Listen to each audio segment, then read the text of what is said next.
Good morning, everyone. Hi, welcome to Brunch with ECOS. My name is Paige Fraser. My pronouns are she, her, and I am moderating today from the unceded stolen lands of the Musqueam, Squamish, and Tsleil-Waututh First Nations. Our panelists today are coming from a variety of people's lands, and I want to acknowledge mine and our inherited privilege to be present with this land. This morning's brunch panel, we are going to be talking about training, all the ins and outs, how that looks different for different artists, and how all of these different paths can lead to a successful career in the arts.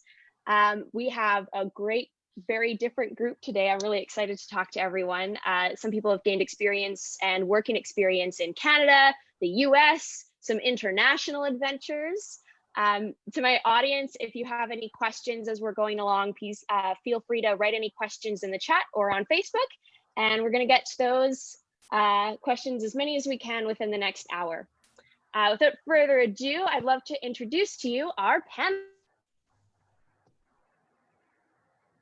Is it just me or did Paige freeze? She sure did. Okay. Just a little. Introduce yourself, the panels. Jason, you start. Lovely.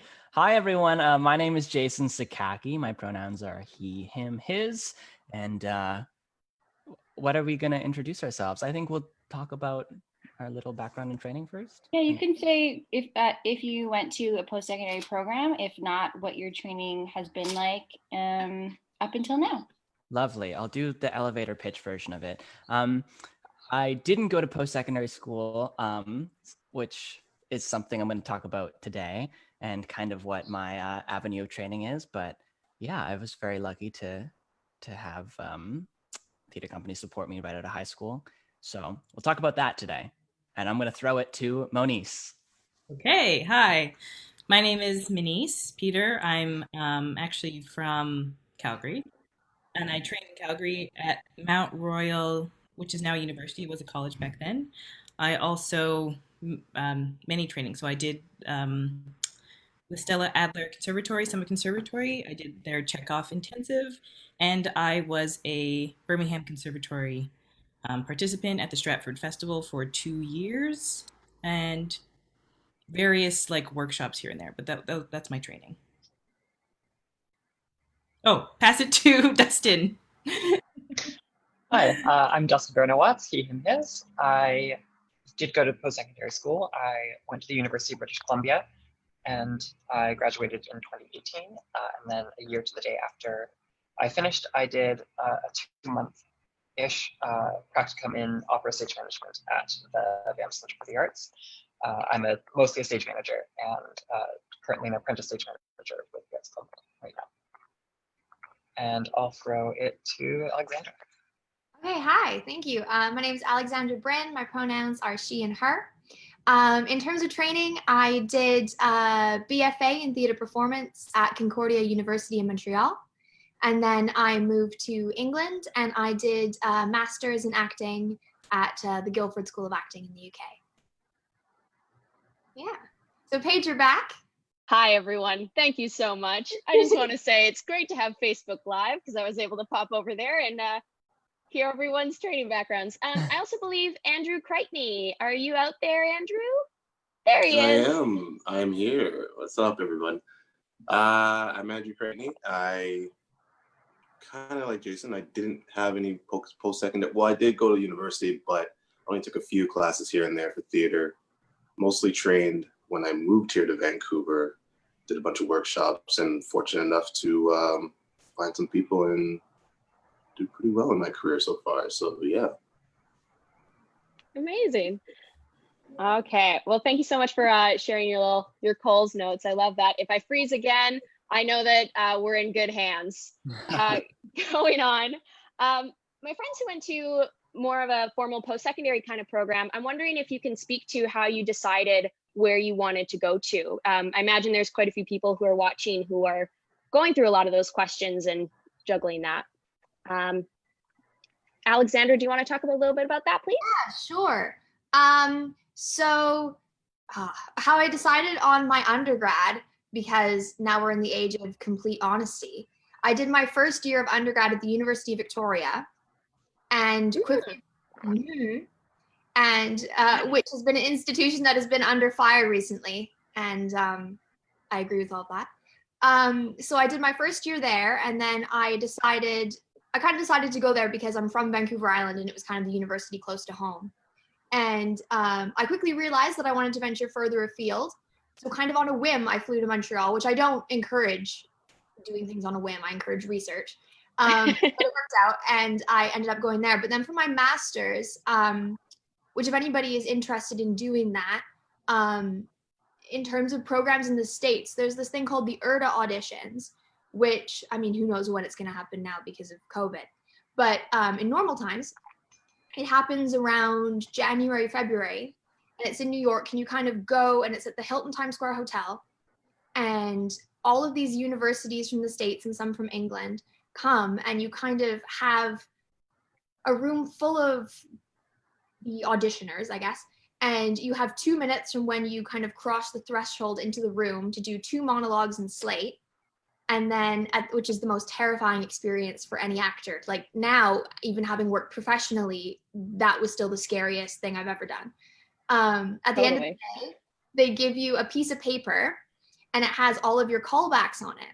But because there's like a million schools and the callbacks are in this hotel, all the callbacks are in hotel rooms, which is like a really weird situation and probably not okay anymore.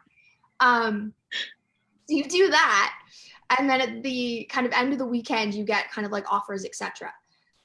So I would advise that experience because it just kind of, you meet a lot of schools in a very short amount of time.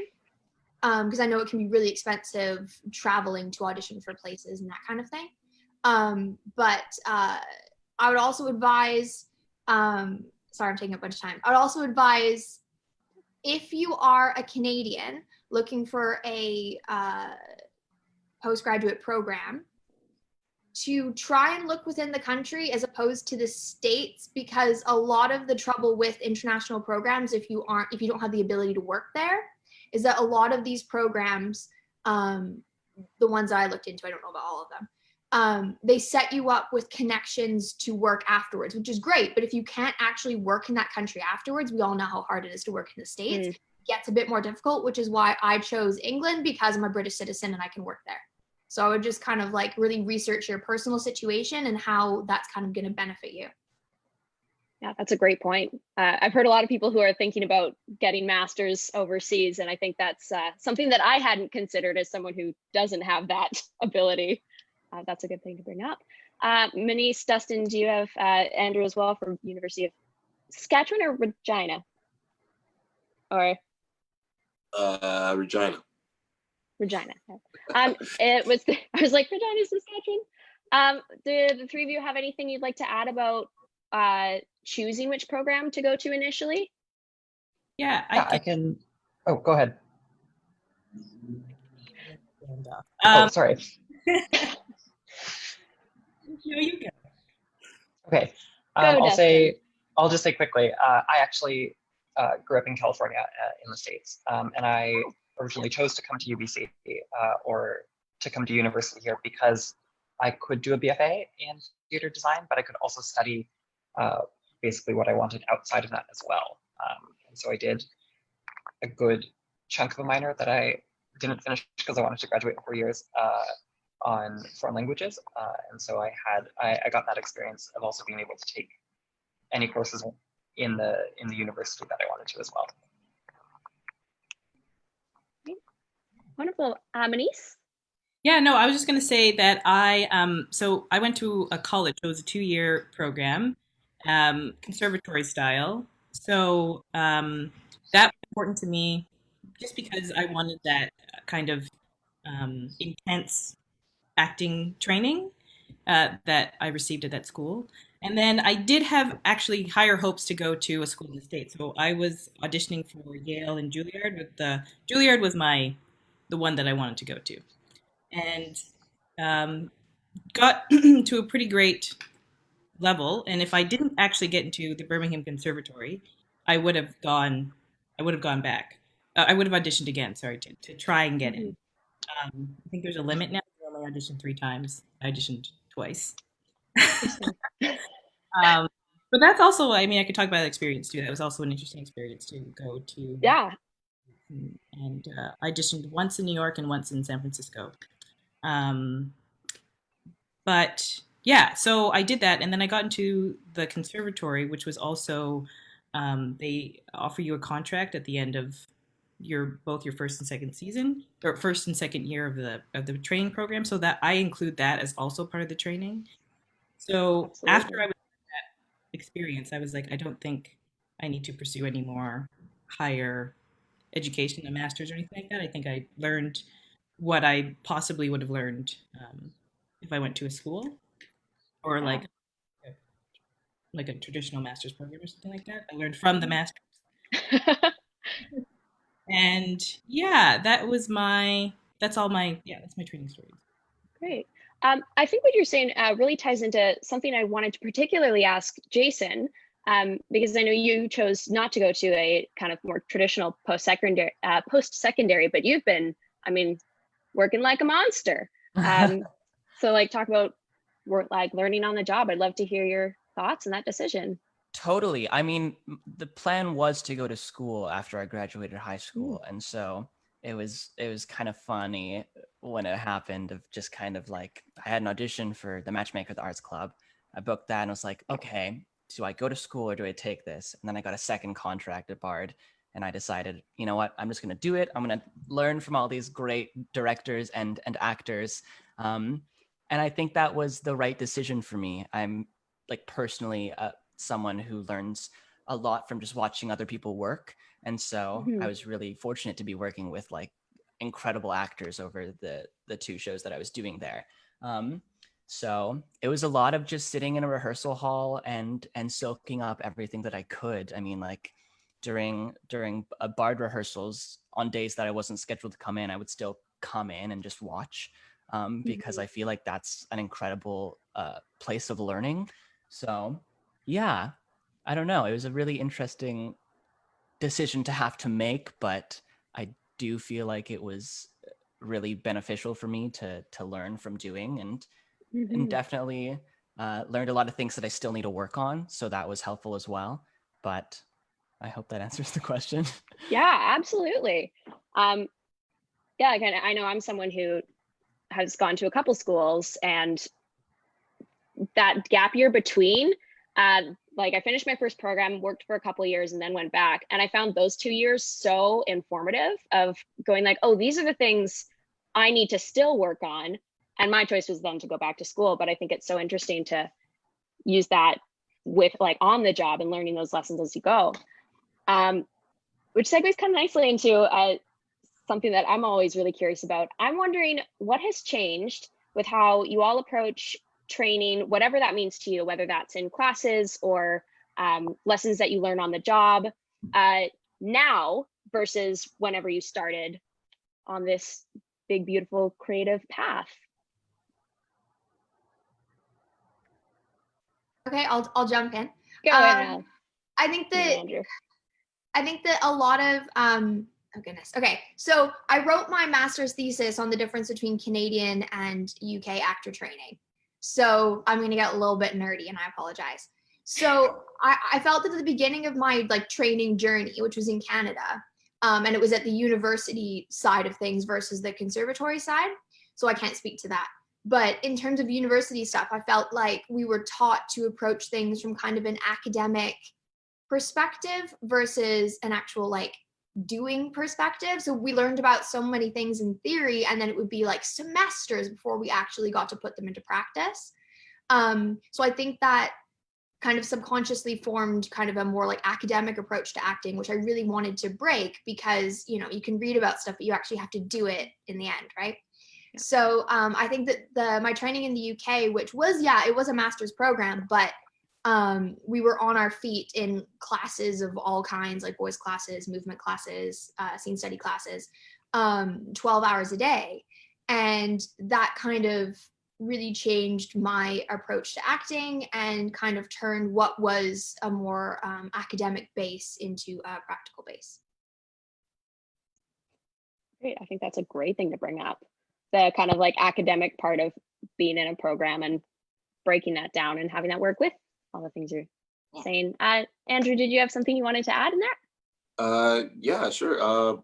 basically, I'm not that hard on myself anymore. Especially when I was starting off, it was more or less, yes, do the training academically, do the classes, learn your lines, know your marks, like all those nitpick things. But as you go, I learned that I'm always going to be learning, regardless of what you're doing. You're going to continue to learn.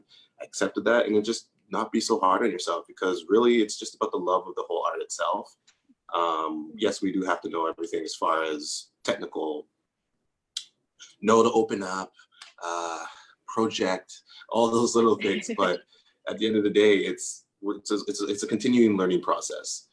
And we're never going to end learning. Like I still continue to learn and train now, even though I could be, I'm basically, I work a lot. So, but at the same time, I don't take that for granted as well, because there's always something new to learn. But yeah, just continue to learn today as you keep going, and just don't be so hard on yourself. It's, we have this high expectation because we see Broadway and we see everything that happens in London or even Hollywood. But at the end of the day, it's just, don't be so hard on yourself. It's a great art to be a part of, and I just enjoy it every day. Yeah. I remember once being in a rehearsal and someone saying, what was it? This should be fun. Our job is literally to play. And hearing that, I was like, oh yeah, this is a fun job. And I feel like something I hold on to from more of like a schooling perspective is this idea of like grading and trying to be like a perfect student. And the faster I can throw that away and remember that the play is the thing. Paige, we have a question. Is it okay if we dive in and answer that? Is that all right? Yeah, absolutely. Up on my page or everybody's page. So this is from Haley Allen. As far as further education goes, did you choose to get your master's or bachelor's degree to pursue your career specifically, or to have options for further career options such as education or direction? Do you think it is beneficial to have a second career option such as teaching? Great. As I don't have a bachelor's, I'm going to pass that off to our degree friends. Yeah, so I think this is a really amazing question, Haley. So thank you for asking this. And it was something that I definitely wanted to talk about. So one of the reasons that I decided to pursue a master's instead of doing a conservatory after my degree, because I wanted something that was more kind of practical, as I've said, is that my parents are from a science background and always, drove into me, education is super important. You need a reliable backup plan, etc. And when I was younger, of course, I was like, I'm going to be an actor. I don't care about backup plans. But I think that if you have the means to pursue higher education and you want to do that, and that's something that you're interested in, it's never a bad thing. I'm always happy now because having a master's means that I can teach in a university setting. So it's not something that I want to do at this particular moment in time, but I always know that that is an option if ever I want to pursue kind of that type of a thing down the line, that I do have the qualification and my master's means that I can teach in a university setting. So does that answer your question? I don't have those credentials, but I have the years, I guess I would say. And one of the things that somebody told me, and probably somebody told this other person, is that you can, like, as soon as you know something, you can just teach it. So I took that and I ran with it. I like reaching out to people and trying to set up my own little workshops and seeing if anybody wanted to join them. It's not going to be university level money. That's one thing, but it is still like I am still teaching. Just, I don't know if I would call that a second career. I think that's part of the training. Once you know something, you should pass it down.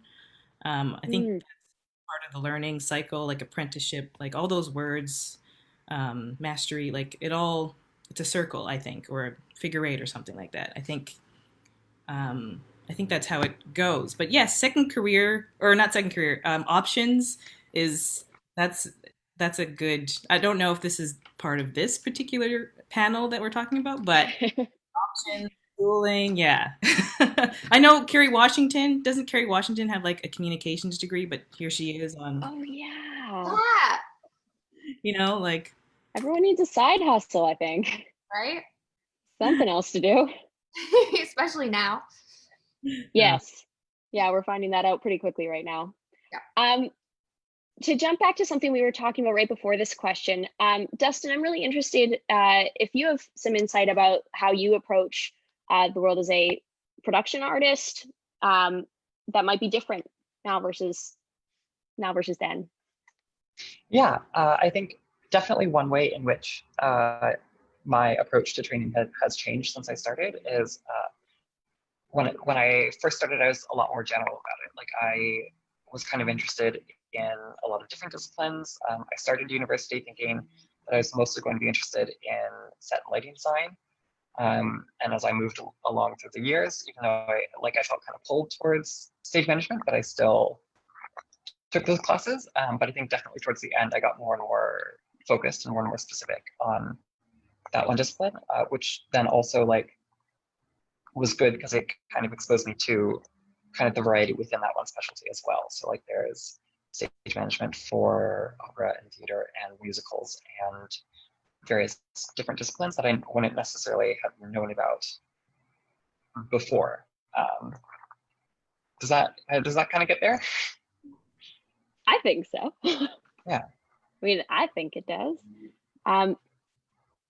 Yeah, and I also want to thank you for being here because I feel like sometimes in these panels where we talk about theater education and theater training, sometimes we forget production and crew. And I think that it's literally the programs that build the actors up. So I also wanted to just acknowledge, thank you for being here and doing the work you do. I'm glad to be here. Of course. So if there's also any production students out there who have questions for Dustin, he's a great resource to be asking. This is a slightly different thing. I think that people have kind of touched on a lot of these things. Losing this. What is something that is an important thing that you have learned along the way and something that you still use now? And that can be like a practical thing about like super objectives or how you break down a text, or it can be something that you like to approach the rehearsal room into. Does that make sense? Yeah. Something that you picked up along the way that still resonates with you. One thing that I would, to jump back to the last question and answer this question at the same time, is I want to learn more about ensemble-based rooms. And I've working in smaller companies or companies that maybe have more of a feminist viewpoint and scope, I've learned that they treat like their care is good. It's nice. It's beautiful, and I want to carry that within me when I enter a room or a rehearsal space or an audition, whatever. Just that like we're all in this together. Nobody is higher than the other person. Just in life in general too. Nobody is greater than another person. So I would say that I wish that I learned that, because I think that we did learn more of a hierarchy in my training of how things work. But I know that there's other ways of training out there and other rehearsal halls that are more collaborative or more ensemble based. So I would say that I'm learning that, and I picked that up from working in certain rehearsal halls of kind of an ensemble, a collaborative based hall just makes life easier, and what you said too, Paige, it makes it fun. Like this is supposed to be fun. It's not supposed to be. I don't think it's supposed to be that hard. We do a lot of training for it to be very fun. I know. Yeah. That's what I would say. Okay. So the question was something that we've kept with us that we've learned in our years of training, I think, right? Yeah, that we've learned along the way and that's still with you. Okay. I could say very specific actory, super objective type things, but I feel like the most important thing I learned was how to deal with rejection, because Rejection, everyone, is something that you're going to face more than you're going to face success, probably. I mean, Jason, this probably doesn't apply to you, but because you had like such an amazing start to your career. It's fantastic. But me Gotta personally, find some wood to knock on. for me personally, I deal with rejection a lot, which is a lot of what it is to be an actor. And I feel like nothing hurts more than being rejected while you're in a training setting, because you aren't going up for a Diet Coke commercial or, a specific part in a play. You feel like when you're auditioning for drama schools or you're in drama school and you face rejection, you feel like you're personally being rejected because they're training you and you are this person that they're, dealing with and working with. It isn't for a specific job, it's for training. And I felt that I'm very glad that I faced a lot of rejection at a young age in that sense, because I feel that it's put me on a track to be a stronger person, not only a stronger actor. And now, when you have a million commercial auditions or theater auditions and, you only get one job out of every, what's that statistic, like 10 or 15 that we go to, if you're lucky, Like that. it doesn't hurt as much because, that's just part of the job and you're just going to get back on the horse and keep going. Great. Does anyone have anything to add on to that before we we have some great questions from the audience that I want to get to before we move on? I would add just do the work and have fun. Basically, that's, you know what I mean? And don't be so hard on yourself. It's just, we're playing, like you said, Paige, we get to play, and not many careers and occupations can you just go into a room and play and make choices and just completely be an extension of yourself and be a possibility of being considered to play a role. So yeah, and also like you said, Alexandra, rejection is a big thing in our industry. Gotta have thick skin. But if you take it personal, sure, have those feelings, understand it, but just know that it's not the end of the world. There's always gonna be more auditions. Everyone's time isn't the same, so it doesn't mean if someone else is successful before you and you're still taking that little time, doesn't mean you're not going to be. It's just you're on your own path and things will happen for you. So just, take it in stride. Keep a rejection folder. I have a rejection folder in my email. Really? I learned it from, I forgot what it was. I forgot who it was. It was a teacher. And it's good to to look back at it because you're naming it. You're not afraid of it, right? Yeah, that's so cool. So you're like, don't I got be afraid of it. rejection folder. And then if you ever, 2 years down the line, you look back and go, oh my God, look where I was and look where I am. Isn't that great? That's so cool. I love that idea of not being afraid of rejection and naming it. I think that's amazing. One more thing. I don't know if this actually answers the question, but remember those that helped you out from the beginning. That's a great thing. Only reason why I say that is I literally, I had this voiceover callback, which I'm waiting for, fingers crossed. And they asked the question at the end. It was a bunch of sections that I had to go through. And then the last one was an ad lib.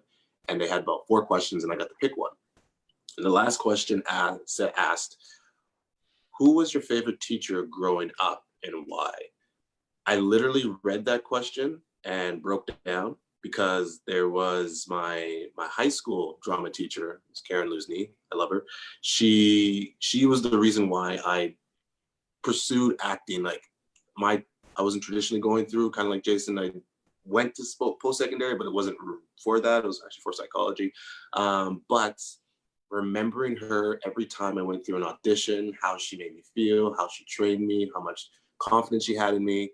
And my career has been pretty good so far. And I literally messaged her after that question. I saw that question. She popped in my head and I messaged her on Facebook, just told her how much she meant to me. And she literally read that message to her daughter, who's also training, just to kind of give her, because, daughters and mothers, they might take it for granted, but you just never know, because these teachers do know what they're trying to do for these kids. But if you reach back out to them, it's kind of like not paying it forward, but paying it back. and just kind of giving their flowers while they're still here. I always believe that. Because there's a lot of people that we keep in our hearts and we think about in our minds, but sometimes if you just reach out just for that one message, just to let them know, it's a nice feeling. So yeah, keep those that have got you where you are today, or at least helped you in some sort of way, keep them close to your heart and let them know. You know, if you think about them or anything, send them a quick message, and you'd be surprised. But yeah, I definitely say that. Thank you so much for that, Andrew. That was really, my high school drama teacher, Lori Maisie, shout out, is still a dear friend, and I love doing work for her to try and pay it back, because she very much helped me build the career I have now, and remembering those people. Jason, Dustin, do you have anything to add on before we jump into some other questions from the audience? Yeah, I'll say quickly, one thing that was really important that I learned more recently that has stuck with me is how important it is to take care of yourself as well. And it's definitely something that our instructors told us a lot during university, but I'd always ignore and then wonder why I felt really burnt out every couple of months. So I think keeping that in mind is that's one of the more important things that I've learned that isn't connected specifically to my job. But also, I feel like most artists are very yes people, and to take time for yourself, and sometimes that turns into no, I think is a super important thing that I'm still learning. I know for myself. Jason, do you have anything you want to say? Can you repeat the question, because I'm so so the initial question was about something that you've learned along the line that still resonates and that you hold dear, whatever kind of lesson or teaching that is for you. Totally. I think my favorite thing that has stuck with me, which I think is an untrue statistic, but it's getting the job is 50% being talented and 50% being good. And I think that has really helped me, because the 50% being good is about being a good person. And I think making yourself the easiest person to work with, thanking every single person who's involved in the process, and just overall making it a positive room is so important. And I think a lot of us forget to actively do that. So I think the more that all of us can just be what's one thing today that I can do good in the room, is important. So I think that's what really stuck with me. And I think definitely trying to make myself easy to work with has made a good name for myself. But yeah, that. That's amazing. We want to be good people while we make good work. Yeah. Now we have a question from Claire Stewart here. How did you navigate the gap from an emerging artist who might not be paid or paid a small honorariums to equity contracts? Was there a point where you decided you needed to be paid for your work, and would you still work for free if asked to? This is a multi-tier question about, oh, it disappeared. Go away. Does everyone have a first hit on that? Yeah, I'd love to take that. Go for it, Jason. Because this also happened to me quite recently too. So yeah, I used to do a lot of community theater growing up, and I loved it. And my first job, I was in the King and I Gateway, and I was a kid, so I didn't get paid. I was like, okay, cool. And then some other jobs I just got small honorariums for, and I loved doing those shows.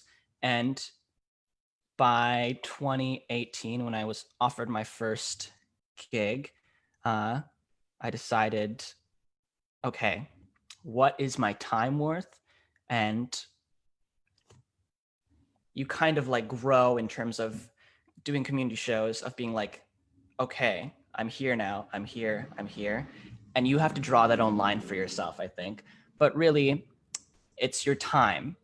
So if you're going to 3-4 rehearsals a week from 6 p.m. to 10 p.m., and you're looking at how much that company is pulling in terms of money, and if it's a great company that, you know, is trying to give you the profit share, then totally do it. But if it's a company that is giving you an honorarium and making millions of dollars a year, then no, I wouldn't do that. So definitely it's a case-by-case basis. If this is a company that I truly believe in, I will totally do the work for an honorarium. But if it's a company that could benefit, or is a company that doesn't need me and could easily replace me, then I don't think it's worth time. So I am at a point where I no longer accept unpaid work, but that's something you just kind of have to judge for yourself. What is my time worth? Yeah. I was just sitting here like, get it? Yeah, love that. Does anyone have anything to add on, particularly about the when to move from paid to not, or? I think that Okay. also, I think part of, I don't know if what they were maybe trying to get at as well is like the whole when to join equity question, which Yeah, it's a great thing to bring up. right?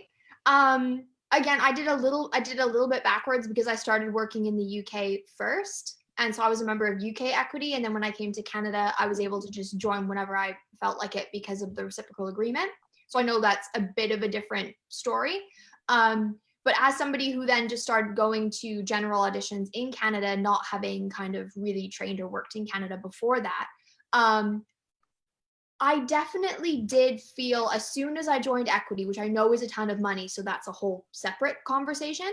But I did really feel a difference once I joined Canadian equity. Even though I went into a lot of calls just with my UK equity, once I joined the Canadian one, it was like I was treated a lot better.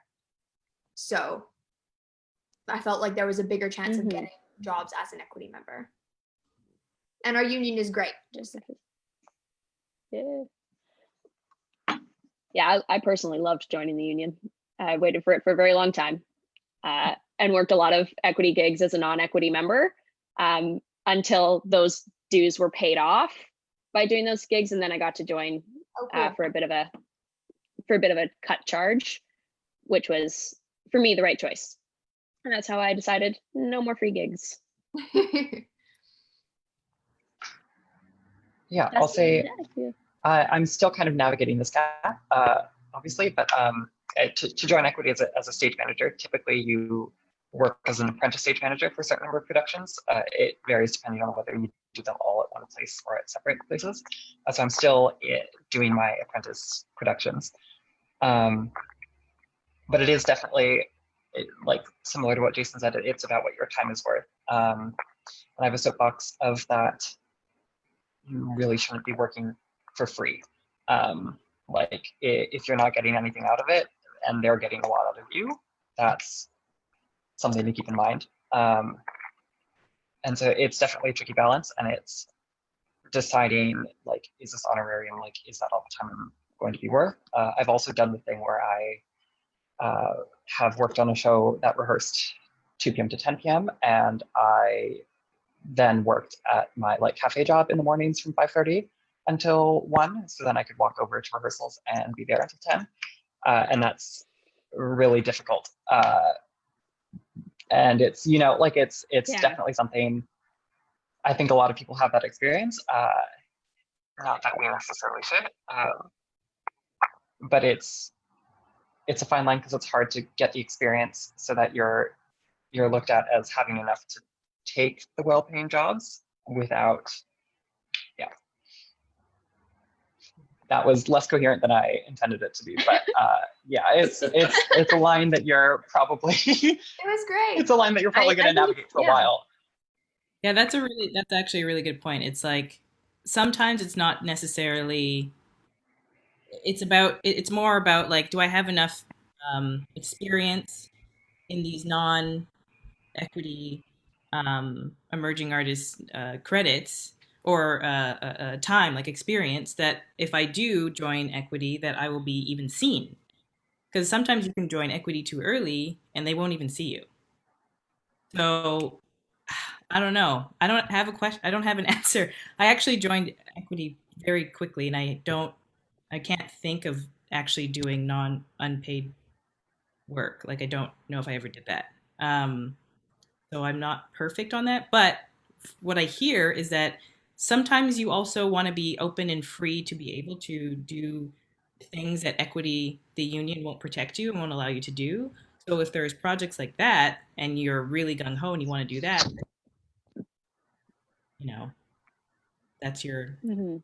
I don't know. I wish I It's your could. prerogative. Yeah. Did anyone else ever hear some variation of the 3 Ps? Personal, professional, profit. Mm. Take a Oh, job. really? Yeah, to take a job, it has to fill at least 2, like a personal passion kind of project, a professional connection that you don't have, or some kind of professional gain or profit, getting paid. And if it can fill 2 of those, then it's worth considering. Yeah, I've heard a few different variations on that, but I heard that probably like second year when I was at Capilano University, and I've held on to it since then. And I remember very clearly, I'm gonna go on to a side tangent. There was this moment right before, there was a show that I did right before I decided I was gonna be gonna go forward and join equity in some near future. That did not fill those 3 Ps. And it was in that moment I was like, okay, so I have reached that point of my personal line. I think that's a great visual to always have. Like, there's my personal, like, there's my line. I thought this project was going to fill at least 2 of those, but then it didn't. And one of those ones was profit and pay. And I realized that it was costing me, not just monetarily, but also personally. And I felt like I was also being kept from some professional things. And for me, that was my moment where I went like, okay, I've reached there and I can't really go back. So I offer the 3 Ps. I mean, I think a good way to look at it is think of like doing like community theater, not as you're going to get the honorarium, but as your expense. What is the expense? And is that expense a bill that I want to pay for? That's the decision. Yeah, that's a great way to put it. Yeah. Now this next question, this is going to be more for the post-secondary education program people. But if you have other things to add on, please do. Are there things you haven't learned or done in your training that you think should be part of post-secondary education programs?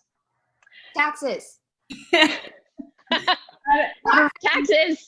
Yourself as a business, like a business course, basically. Yeah, absolutely. I think something that I always wondered if, like, do other post-secondary programs have this and we didn't, is like a class on being a working artist.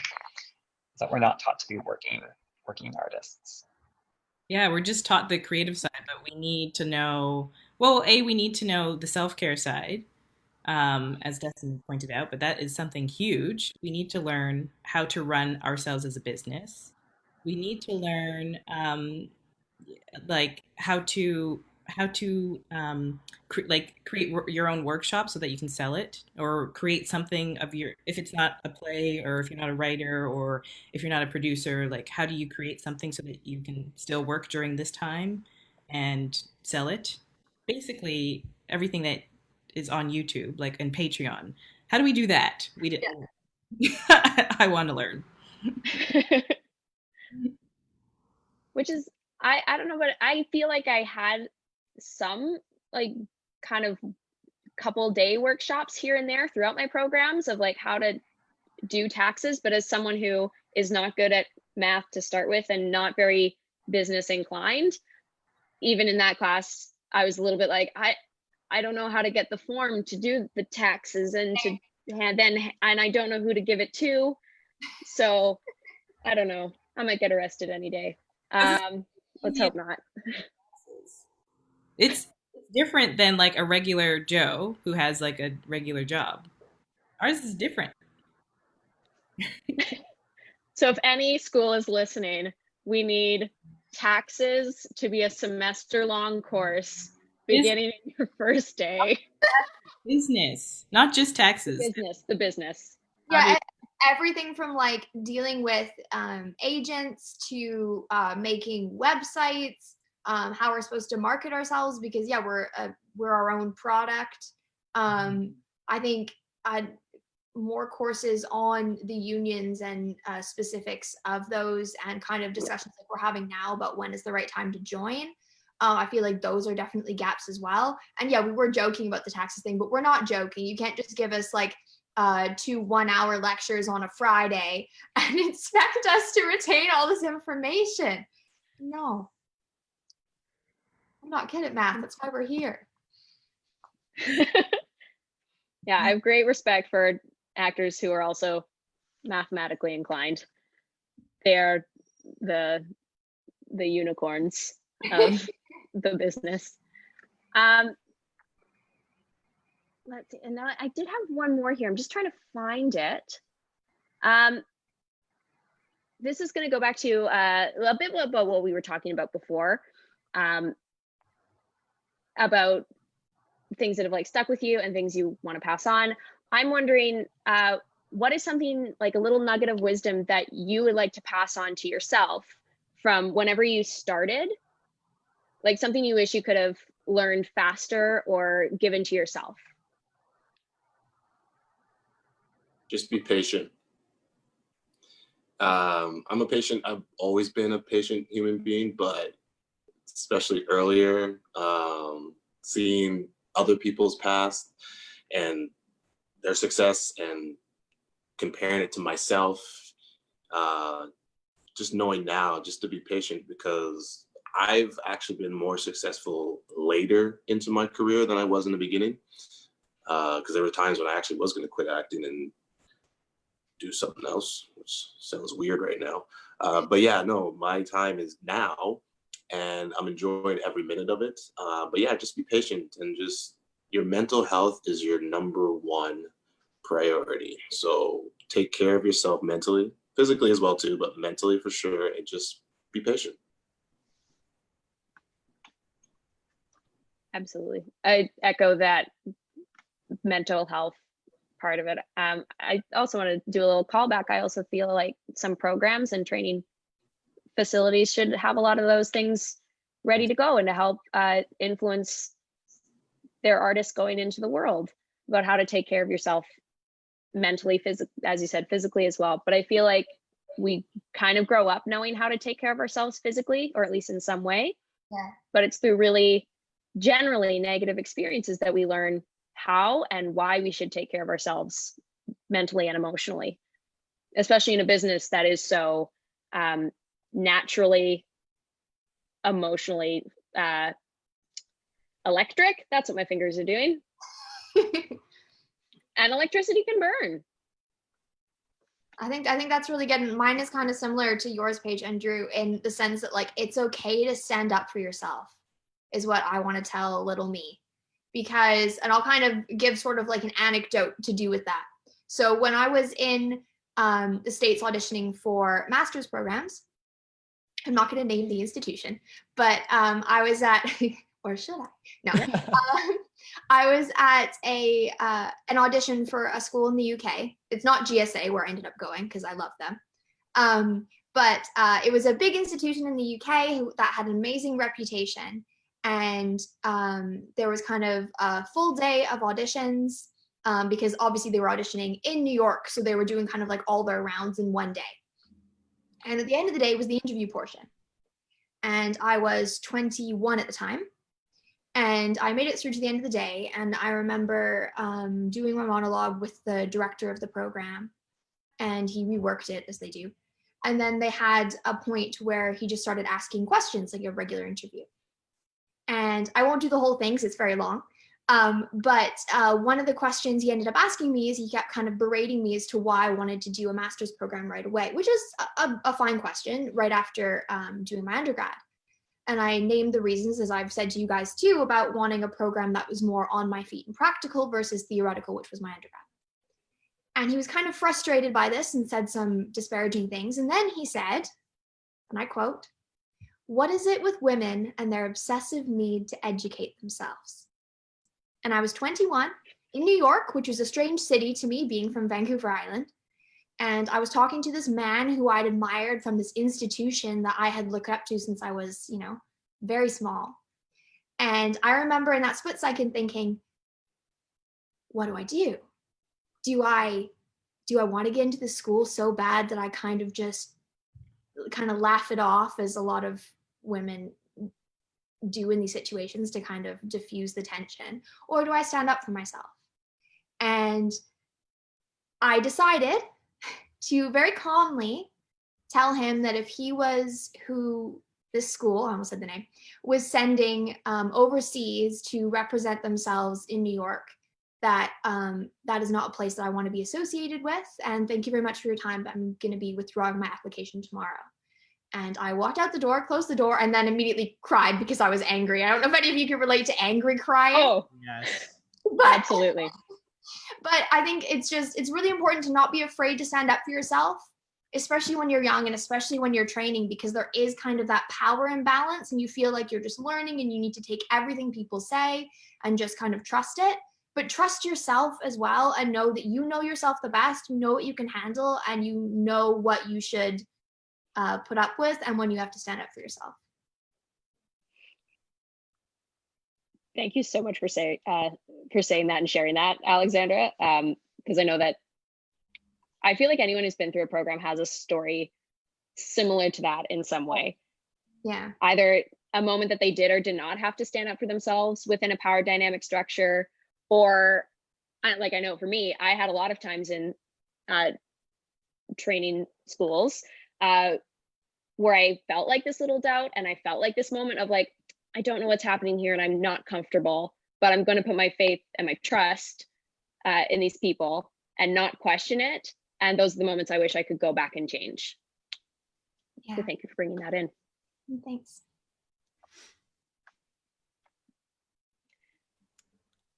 Does anyone have something they want to talk about? Or Oh, there's another question. yeah, we'll get to that in just a moment. I think someone might have. Is Yeah, everyone good if we moved on? I could also, I'll contribute to this as well. I think like the most important like nugget that I could have given myself was that, and especially like relating this to training, is that like you don't stop training. If actors were to like relate themselves to Olympians train every single day and they're always in the gym for hours and hours and hours training. And that's why they're so good.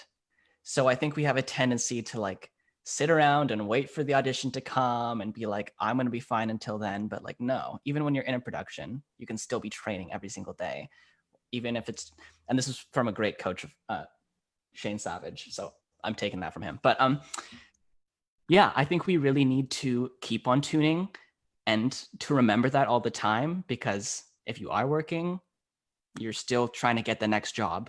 So you still need to be just as fresh, and being in a long run or something, you can go really stale really quickly. So train like an Olympian in acting, because that is how you keep on getting better and better and better and better.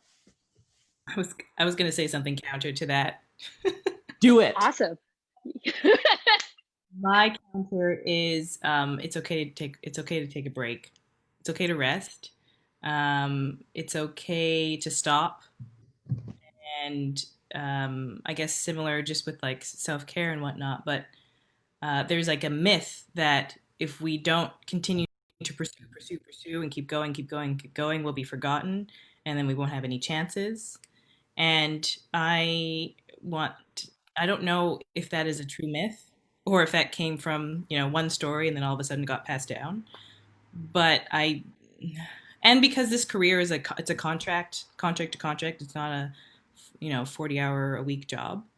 I think that you become a better person and you become a better artist by the breaks that you give yourself. Sometimes it's really hard to take a break that you give yourself. Oftentimes I don't think that I'm breaking in between contracts. I'm always I'm talking about like, let's stop.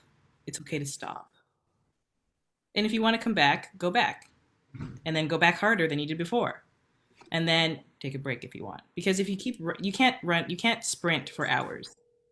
You just can't. It's impossible. So that's mine. Thank you, Monice.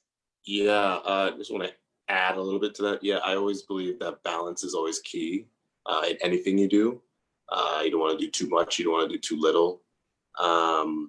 Meditation helps me a lot, at least. I did this meditation with Deepak Chopra, 21 Days of Abundance. It's a really good meditation tool. It kind of gets you centered, and it lets you know how much you actually have in control in yourself and in the universe. But yeah, no, I've just learned that balance is definitely key. And that's with everything, because if we tilt to one side too much, it can be exhausting. But yeah, no, balance, I would say. Wonderful. Dustin, did you have anything you wanted to add on before we get to what might be our last question from the audience before we're done? Sure. I'll just say quickly one thing, the negative wisdom that I would have passed on to myself is that you don't have to know everything day one. Is that, and that's not just about like, obviously you're not going to know everything about what you're studying because that's why you're studying.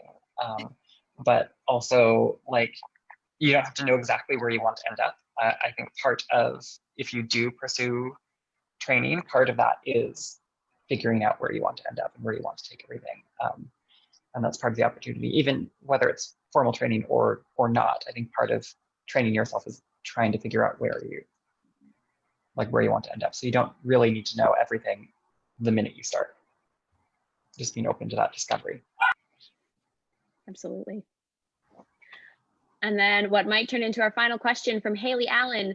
What do you do to keep yourself afloat in between contracts? Or did you find once you got yourself into equity that you were continuously busy? I'm gonna I giggle just about joint equity continuously busy. Yes and no. I find most artists have like a spurt where they're like very busy, and then there's like this plateau time. At least for myself, that's been my experience. I've worked very hard, and I was on like a bit of a run, and then COVID hit, and this is the biggest break I've had since school. But I also was ready for that to end because that's the nature of this business, is my little tidbit for that. Yeah, no, I was just laughing because of the COVID thing. It was just like, oh man, what I would give to be busy. Well, I guess we're busy because we're lucky enough to be working for the Arts Club right now. But yeah. Does anybody else? That was kind of my nugget. There was no like further on with that. Well, yeah, I can chime into that. I have been. I'm laughing, but then I look back and I go, no, I've been pretty lucky. So I will say that I'm pretty lucky. I wouldn't say I've been working continuously. I've had some great success out in Ontario, so I love that. But in between, like those contracts still end. I still have to find something to do. So lately, as I said, I've been trying to create workshops and teach those. And whoever's buying, I'm selling. But before, something that's so popular is like working at a box office, at a theater, or like school residencies. Like I stayed within. I'm not a server. I really wish I had a serving quality, but I'm just not a server. So I have much respect. I just can't do it. Much respect. But I agree. That's what this person is saying in terms of like money wise. Like there are jobs, like I used to work at the P&E. That was a great gig. It was great. They're unionized. That was good. I used to, like just anything that I used to temp, anything that I can say, like just to let you know, I gotta go at like a moment's notice, and I might be able to give you 10 hours notice. And if you're cool with that, I'm game. If you're not, then I have to. So job searching in between gigs is very, very hard to do. Also film and TV. If you can do that in between. Yeah. Everything that Monice is saying is 100%, especially because I worked at, I've been fortunate to work full time for the last 2 years now, but I worked at Gore and Hat Shop in Yaletown when it was still there. And that was an amazing place to work. Everyone there was amazing. Shout out to Elise and Amelia, my two awesome managers. And of course, everyone I work with. It was find something. If you're looking for a job, money-wise, yeah, find a place that they're very flexible if you need to go for an audition or anything like that. And the same thing when I worked at the hat shop, everybody there was an artist. There was musicians, there were people that were in theater, there were painters, there were like it was try and find an atmosphere like that with people that you can write. It can also backfire on you because everyone's an actor and everyone might have the same audition at the same time. You never know. Yeah. That's never happened.